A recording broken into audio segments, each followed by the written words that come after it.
Hello, good evening. My name is Chandrakala Gurung and today's date is 30th of March 2025 and time is 5:10 p.m. So this is the second case study and the heading of the role play is supporting a colleague through grief and depression at Harmony Care. So in this role play, I'm playing the character of Alex as well as I'm also playing the character of colleague who wants to help Alex.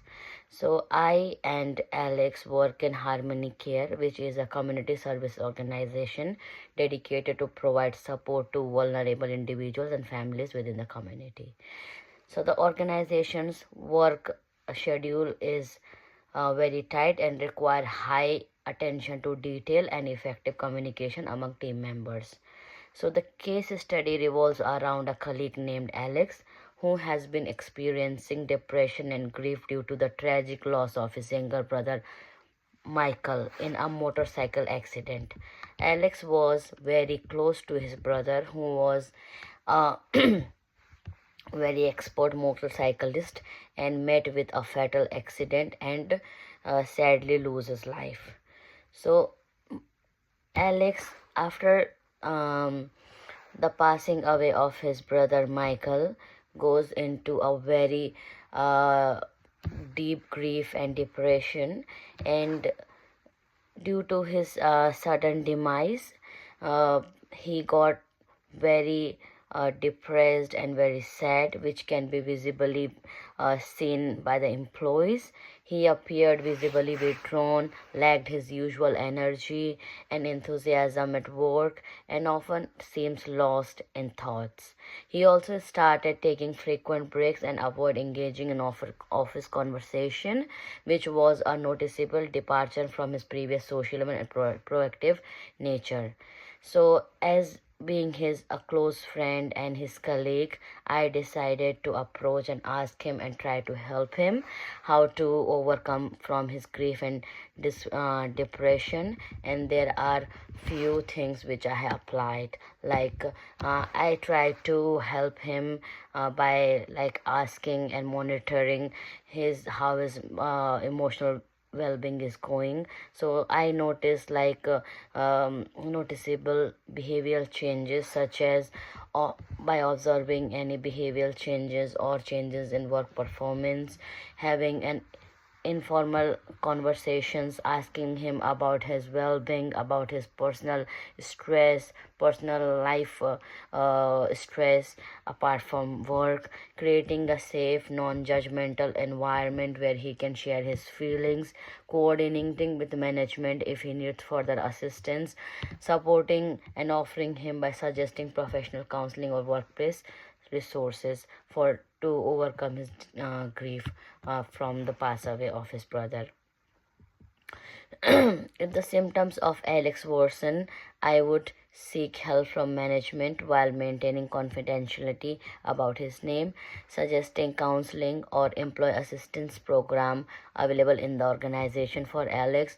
Also discuss workload adjustment to minimize his stress for a certain period of time.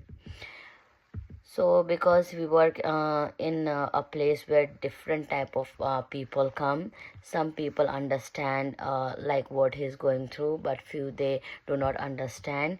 So the practices that can be used in a workplace to acknowledge diversity and inclusion when someone is dealing with stress are cultural competency training. Like people from diverse background, it is necessary to understand where the other people is coming from. So workplace should be conducted to educate employees on different cultural perspectives, traditions, and coping mechanism for stress. Doing so create an inclusive environment where individuals are understood in their unique experiences. Another one is employee resource group. Resources groups can also be formulated in a workplace where employees can connect with each other who share similar background and experiences. These groups provide emotional support and create a sense of belongingness, which is very necessary for Alex at the time because he recently has got a big loss of his younger brother Michael. Flexible work policies, flexible work arrangements like adjusting hours and remote work should also be implemented to accommodate diverse personal circumstances. This ensures employees remain productive while managing stress and taking care of emotional well-being. Moreover, in the scenario, the four behavioral changes Alex can show, which can be a warning sign of him experiencing grief following the loss of his brother in the motorcycle accident, which I can explain to my supervisor, such as isolating himself and avoiding conversation with colleagues, lack of motivation and engagement in work, taking excessive breaks and missing work often, struggling to focus and appearing mentally absent during work. So by highlighting all these issues to the management and the supervisor, as well as by providing necessary employee assistance program to the Alex, and by standing aside him, making him realize that we are with him in this hard time, we can help. I as a colleague and his close friend can help Alex to little bit ease his pain of losing his beloved brother, and can over time and can in a little bit more time overcome from his grief and depression. That's all for this case study too. Thank you.